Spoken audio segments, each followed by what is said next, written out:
Hey, it's Chris. You know, watchOS 7 just came out in beta for developers. I downloaded it onto my Apple Watch, which is my normal Apple Watch. I'm actually wearing this around with the beta.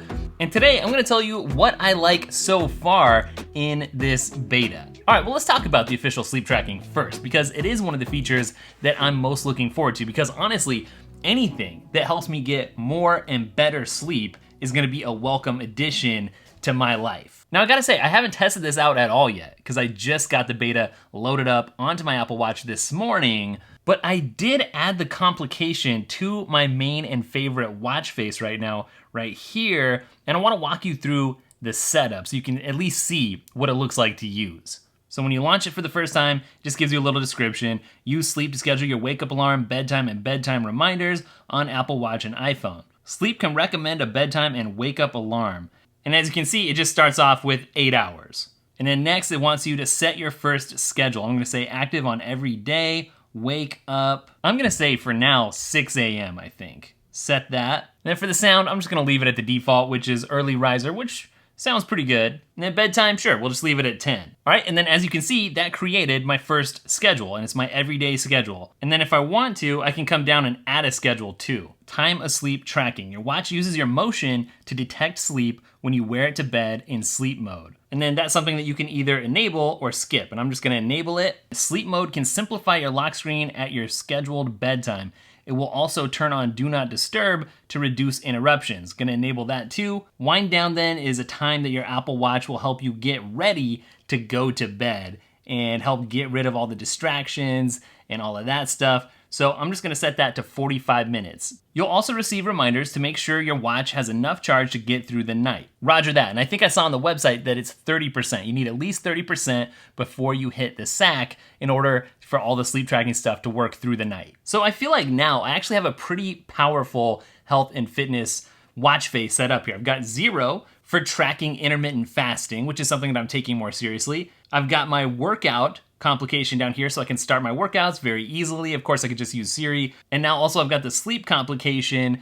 That's a powerful combination. I'm already just feeling healthier already, and I haven't even tried the sleep tracking yet. And honestly, I'm gonna end up making a separate video on the sleep tracking once I've had plenty of time to actually check it out and report back. All right, feast your eyes on one of my newly reconfigured Apple Watch faces. And if you look closely, you'll notice there's 1, 2, 3, 4, 5 complications, all from the same app, which happens to be the weather app. That's one of the newest features in watchOS 7, the ability to set multiple complications as part of one single watch face. Now, this is exciting to me for several reasons. The main reason being that there's really just a handful of apps that I rely on the most and get the most out of on my Apple Watch, and to limit them to just one complication each is a little bit unfair. So, weather app, that's nice, but what really excites me is the idea of having third-party apps that can come in and utilize all this space better. So imagine there was a note-taking app, and I could have one complication to create a note, and another complication to view a particular note that I access all the time, like a shortcut. And actually, for that matter, imagine Apple Notes itself even existed on the Apple Watch. I can't believe that it doesn't, but I guess if you used Bear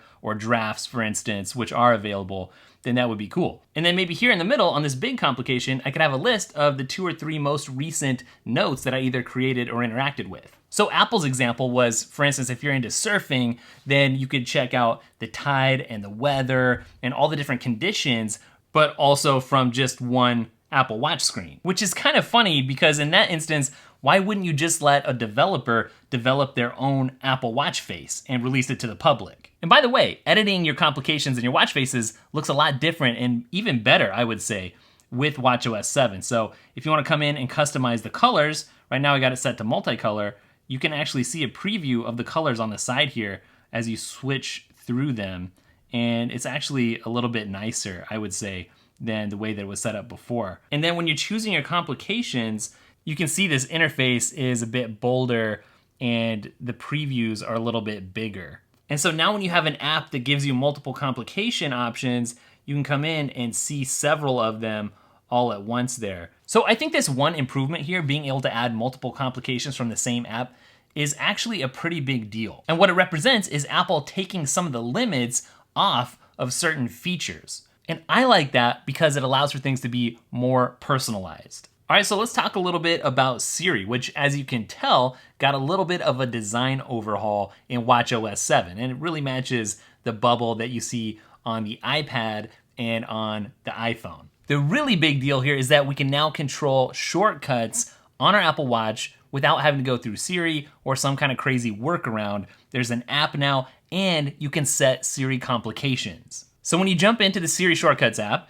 then you'll just see a list of all the stuff that you set up on your phone. So I actually think this is a really big deal. It's one of the things that I wish had come to the Apple Watch a lot sooner, but I'm super glad that it's here now. So as you guys know, I'm in the middle of a move, and as I switch to a new house, one of the things I'm gonna be doing is setting up my dream smart home. So to be able to control all the different smart home things that I get set up from my wrist is going to be awesome. Here's something else that's new in watchOS 7, the ability to voice translate into other languages right on your wrist. How do you say, "Hello, I desperately need some coffee right away" in Japanese?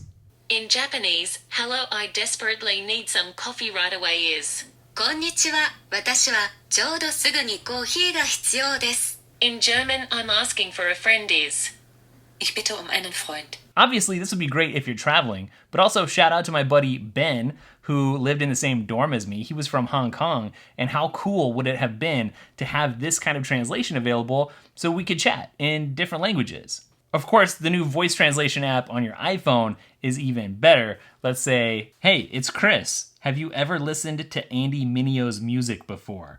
If not, then what have you been doing with your life?" And just like that, translated into another language. Pretty awesome. What languages can you translate into? I can translate from English into Arabic, Brazilian Portuguese, French, German, Italian, Japanese, Korean, Mandarin Chinese, Russian, and Spanish. So pretty full-featured. One of the other interesting features is the new hand washing feature, which in these pandemic-laden times could be very handy, right? And I'm just gonna admit to you guys, I tend to be a quick washer. That's my history, right?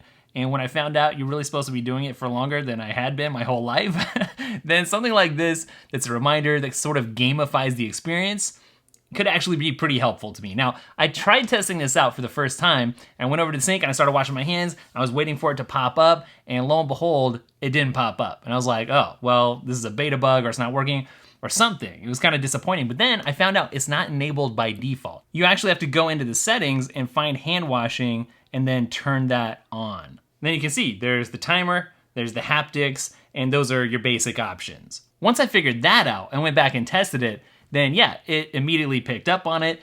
The machine learning kicked in. It started listening for the soap squishies, and yeah, it started the timer. Now you can also have it remind you that you need to wash your hands when you get home from being out somewhere. And I mean, that could be useful, I guess, to some people. For me personally, and we did this, even before the pandemic, but we always had like some hand spray in the car so we could sanitize after we'd been in a store or something. All right, so something else that was new with watchOS 7 was a couple of new watch faces. One of them was the extra large watch face, which does something interesting. It gives you the time and a gigantic complication. Now, I guess this is interesting for certain people out there, right? I'm sure they're gonna find this very useful. For me personally, I don't get a ton out of having this one big complication, but I'll say it again, it's something that I've been saying for years. I wish Apple would just give me a watch face with 9 places for complications that I could just customize to my heart's content. The other new Apple Watch faces here is the Chronograph Pro watch face, which, to be honest, I don't care about at all, like not even slightly. And because honestly, the Chronograph Pro and the tachometer, that had its origin in the analog watch era. And honestly, I don't want my digital smartwatch to copy things from that era. I want it to invent and do new things, which has been one of the real strengths of the Apple Watch. And Apple in particular has always stuck to this more rectangular, rounded rectangular shape instead of going with a circular face that was something that translated over from the analog world. Now, the Apple Watch has always been great for directions, whether it's walking directions or supplementing your directions for your car with CarPlay. It's kind of nice to get that haptic feedback on your wrist while you're driving. But something new in watchOS 7 is cycling support for directions. And it's pretty smart. It's to the point where if you're on a route and you need to go up some stairs, it's gonna tell you that you need to go up or down some stairs. And it can easily search around you for the nearest coffee shop, for instance, which is great. And this is cool for me personally because I'd like to get into cycling more. Of course, I gotta finish this move before I can get a bike and figure out where all the trails are and get into it. But this is a very welcome addition for me personally. All right, that's it for this video, this watchOS 7 kind of first impressions and walkthrough. I do plan on making a more in-depth sleep tracking, official Apple Watch sleep tracking video. So be sure to leave me a comment and let me know what you guys want me to actually cover in that upcoming video. Otherwise, if you're new around here, make sure to hit subscribe. We talk about Apple stuff all the time. You can also catch me talking about Apple on the podcast, the Daily Tech After Party, which comes out for free every Friday. So that's linked up down below. Make sure you check out applehype.com too. That's the best way to see what's new and what you should care about in 15 seconds or less in the Apple world, applehype.com. And finally, if you want to connect, you can. I'm at Daily Tech, spelled Daily Tekk, on Instagram and Twitter. And I'll catch up with you guys in the next video. Later.